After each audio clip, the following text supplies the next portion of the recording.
안녕하세요. 파산관제는 홍익표 변호사입니다. 이번 시간에는 한국파산회생 변호사에서 1월 30일 날 강의한 내용 중 저도 이제 그때 법원 파산관제인 입장에서 한번 그 변호사님들 상대로 강의를 했지만 이 자료는 신청 대리인 입장에서 그 개인 파산을 강의한 자료를 제가 한번 입수해 갖고 같이 한번 공부해보는 시간으로 가져보겠습니다. 먼저 이제 법원의 개인 도산제도 변청 과정을 쓰셨습니다.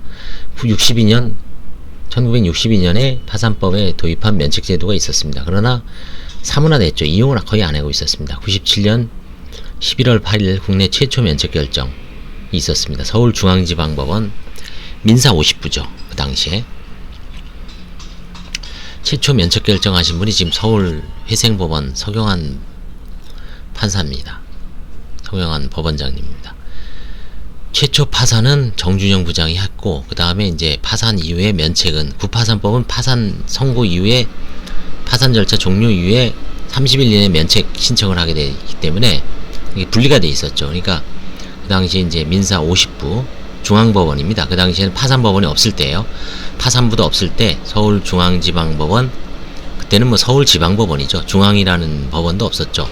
서울지방법원 민사 50부에서 최초로 파산 선고를 하고 그 다음에 나중에 면책 결정도 한 걸로 알고 있습니다. 그게 이제 정준영 부장님하고 서경환 부장님이 이제 바톤 터치를 하면서 1호 파산, 1호 면책. 뭐 그렇다. 그리고 이제 97년 12월에 우리나라가 IMF 체제하에 들어갔죠. 계속 이용이 저조했지만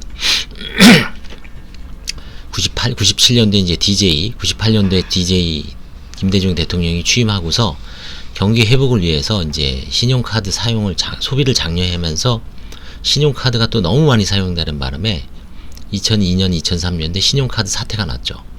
카드 대란. 400만 명에 육박하는 신용불량자가 생겼고요. 신용회복위원회 개인 워크아웃 제도도 이제 활성화돼서 29만 명이 신청했습니다. 그리고 2004년에는 개인 채무자 회생법이 시행됐습니다. 미국 연방도산법, 파산법을 모델로 한 거죠. 2004년부터 법원은 개인 도산 제도를 활성화시켰습니다. 그래서 2004년부터 폭발적으로 증가하죠. 12,000건, 회생은 8,600건.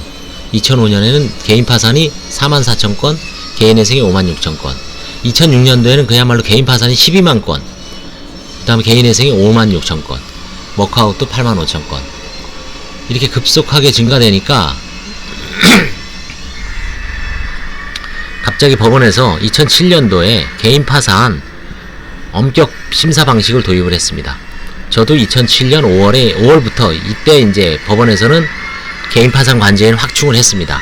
각 재판부별로 그때 이제 16단독까지 있었어요. 서울 중앙법원에 개인 파산 1단독부터 16단독이 있었습니다. 물론 이제 한 단독을 판사님이 2명씩 2번 1, 2단독을 같이 했을 거예요. 그래서 개인 파산은 뭐 한 10명 정도, 8명에서 10명 정도의 판사님이 한 걸로 알고 있는데, 그러니까 중앙법원에만 한 달에 뭐 몇천 건씩 들어올 때죠. 그래서 이래서는 안 되겠다 싶어서 이제 관제인을 확충했죠. 일부 보수 언론사의 개인 파산 제도의 모럴 해저도 여론을 환기했다. 뒤에는 웃고 있는 채권 금융관이 있다. 금융당국도 모르쇠 또는 소극적. 사회 부분이 조금이라도 더 많이 받아내야 한다. 법원을 채권 주식인가로 전락시키자. 이건 이제 하나의 어떤 견해죠. 이런 견해가 있을 수도 있죠. 그 다음에 면책 인용률이 이제 좀 저하됐죠. 사건이 심각한 처리지요. 너무 많이 들어오니까 판사가 이제 확충을 못한 거죠. 흔히 말하면 개인 파산은 법원에서는 소액 사건처럼 한 판사가 수천 건을 할 수 있다라고 봅니다. 지금도 개인 소액 사건은 판사 한 분이 1200건, 1500건 처리합니다. 마찬가지예요. 지금도 개인 파산은 서울회생법원도 판사님이 이제 10분 있지만 뭐 아마 갖고 계신 사건 수가 우리 관제인들이 150건씩 갖고 있거든요. 근데 한 재판부에 관제인이 대여섯 명씩 되니까 뭐 1000건 넘죠. 한 1000건 가까이 갖고 있죠. 그렇죠? 그래서 이제 통계를 저도 갖고 있습니다. 쭉 보시면 2007년도에 15만 건입니다. 개인 회생은 5만 건이고요. 이 15만 건 중에 한 5만 건 정도가 서울중앙지방법원이에요. 한 30% 정도가, 25%에서 30%가. 5만 건이면 한 달에 4,000건, 5,000건 들어온다는 얘기죠. 서울중앙지방법원에만. 2008년도부터 이제 2007년도부터 이제 엄격 심사 방식이 도입되니까 좀씩 줄죠. 줍니다. 줄고 어떻게 돼요? 개인회생으로 가죠. 지금은 완전히 역전했죠. 1대2입니다. 지금은.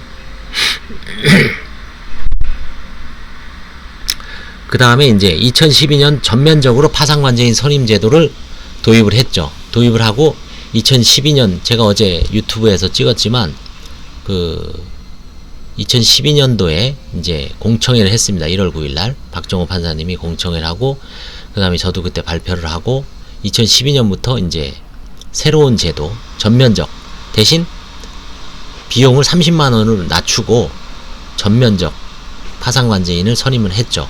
그래서 서울중앙지방법원에 그때만 해도 한 41명의 관제인이 8개 재판부에 5명씩 배속돼 있었고 저는 이제 4단독에 이제 기획판사님하고 이제 혼자 진행을 했었습니다. 한 5, 6년 정도 그렇게 해오다가 다시 지금 체제로 계속 변했습니다. 조금씩. 서울중앙지방법원이 이제 그래서 이제 12년도에 도입을 하고 이 서류도 그 당시에 뭐 중구난방으로 돼 있는 거를 29종으로 여러 번 회의를 거쳐서 지금 현재 29개로 지방이 돼 있죠. 다 저희가 만든 겁니다. 그래서 중앙지방법원 10원 실슈 전국 파산부의 순차를 확대했죠. 그 다음에 이제 서울회생법원이 2017년도에 출범했습니다. 서울중앙지방법원 파산부가 서울회생법원으로 바뀐 거죠. 그 다음에 개인회생 변제 절차 기간은 3년으로 단축했죠. 2017년.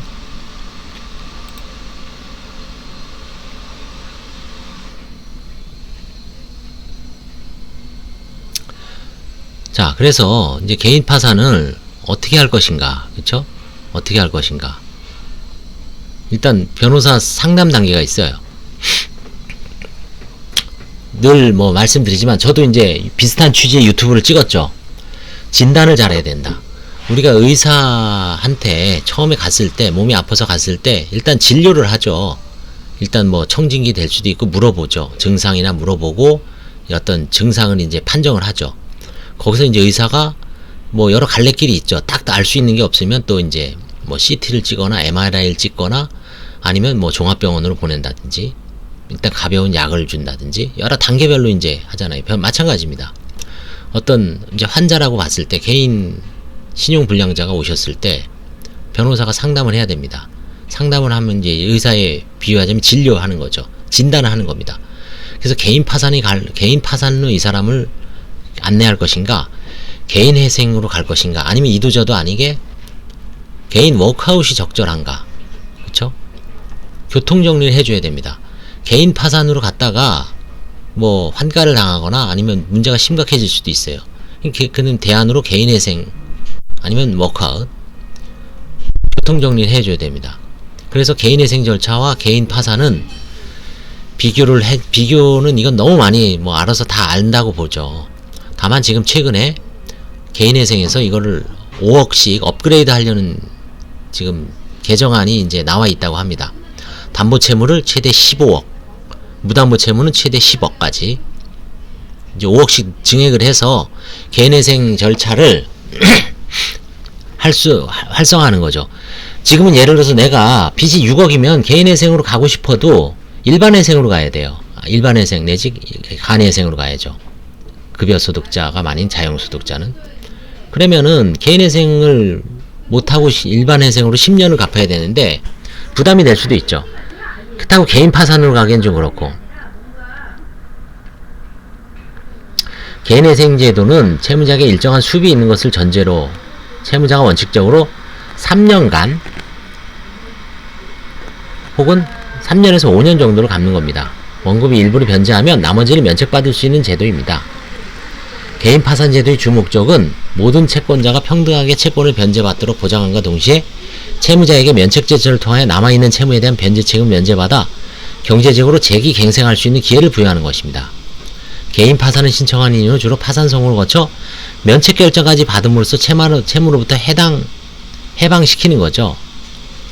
개인 파산 선고만 의미가 없죠. 면책까지 받아야지 진정한 개인 파산 면책이죠. 개인 워크아웃은 개인회생제도와 같이 일정한 수입을 전제로 하나 원칙적으로 원금을 면책받을 수 없습니다. 개인 워크아웃은. 개인 워크아웃에서 원금을 면책받으려면 뭐 기초생활수급자라든가 뭐 일정한 요건이 있어야 돼요. 장애인이라든가 뭐 소득 직업이 없다든지. 근데 운영 주체는 법원이 아니라 신용회복위원회입니다. 변제기간이 무담보 채무인 경우 최장 8년입니다. 그 다음에 차상위 계측 이하 수수께 최장 10년입니다. 담보 채무의 경우 최장 20년인 점에 차이가 있습니다. 그래서 주로 이제 아무래도 채무 규모가 소액인 경우에는 그리고 이제 금융권 위주로 짜여져 있으면 개인 워크아웃이 유리하고요. 사채가 많거나 상거래 채권이 많아서 이 개인 워크아웃을 이용할 수 없으면 개인 회생이 낫고, 그 다음에 진짜 소득이 생계비 외에는 소득이 없다 그러면 개인 파산으로 가야죠. 자, 그래 구체적으로 상담에 들어가면 일정한 소득 미만인지 넌 무직이거나 일용직으로 해야겠네. 이건 결국은 뭔가 짜 맞추는 거죠. 그쵸? 그 다음에 2020년 가구별 중위소득을 보겠습니다. 1인 가구는 170, 2인 가구는, 그러니까 1인 가구가 이렇게 중위소득이 나오면 여기에 60%를 더해서 생계비 인정하지. 1인은 105만원, 2인은 179만원, 3인은 230, 4인은 280, 5인은 337, 6인은 390. 그래서 대개 지금 이제 조금씩 올랐습니다. 지금은 1인 가구가 아마 109만원인가 그래. 110이에요. 2인은 180, 3인 한 239. 그래서 개인 파산 절차의 흐름도를 알려줘야 됩니다. 용어가 생소할 수 있습니다. 파산, 파산선고, 파산자. 파산자라는 명칭은 없었죠. 지금 채무자입니다. 동시폐지, 이시폐지, 면책복권. 제 동영상에 매일 나오죠. 동시폐지가 뭐냐, 폐지가 뭐냐. 폐지라는 거는 파산 절차가 채무자에게 돈을 한 푼도 나누지 않고 절차가 종료하는 거를 폐지라고 했죠. 종결은 돈을 조금이라도 나눠주는 거고요. 그래서 면책은 그야말로 책임을, 빚을 더 이상 받도록 할 수 없는 것을 법적으로 보장해 주는 겁니다. 면책. 복권은 면책이 복권이 불어된 경우에 다른 방법으로 이제 권리를 회복하는 걸 말합니다. 동시폐지는 이제 지금은 안 하고 있죠. 파산 선고와 동시에 파산 폐지 하는 걸 동시폐지 결정이라고 하는데, 현재는 동시폐지를 운용을 안 하고 있습니다. 그래서 개인 파산 면책 절차도는 파산 면책 동시 신청서 제출하고요. 법원의 심리, 파산 선고 동시 폐지 결정, 이시 폐지 결정, 나중에 결정하는 이시 폐지는 면책 신문, 면책 결정, 복권.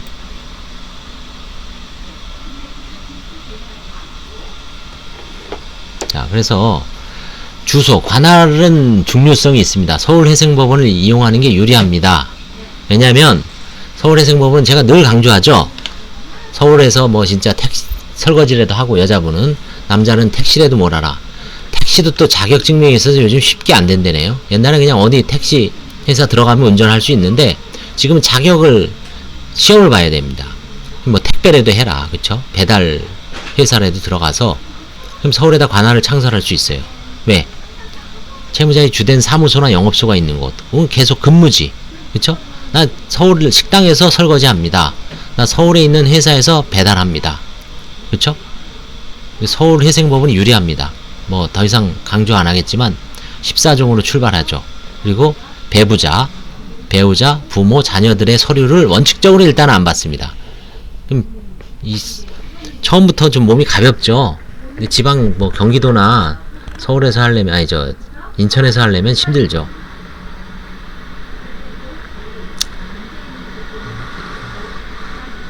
그 다음에 1항에도 불구하고 회생사건 및 파산사건은 채무자의 주된 사무소 또는 영업소의 소재를 관할하는 고등법원 소재지 회생법원에 신청할 수 있습니다.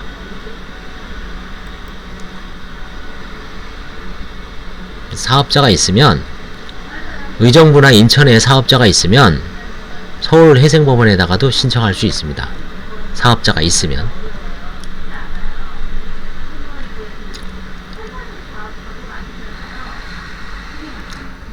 상속재산 파산은 상속 개시지를 관할하는 회생법원의 관할에 전속합니다.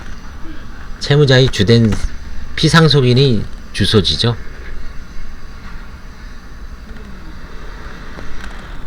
그 다음에 저쪽 동해안 쪽에 사시는 분들은 춘천지방법원 강릉지원에도 할 수 있답니다. 그쵸? 그러니까 춘천에도 할 수 있고 강릉에도 할 수 있는 거예요. 그 다음에 여기서 장사하시는 분, 사업자가 있으면은 춘천, 강원도는 서울회생법원, 서울고등법원 관할이죠. 그러니까 서울회생법원에도 할 수 있어요. 사업자는, 개인회생 같은 경우는.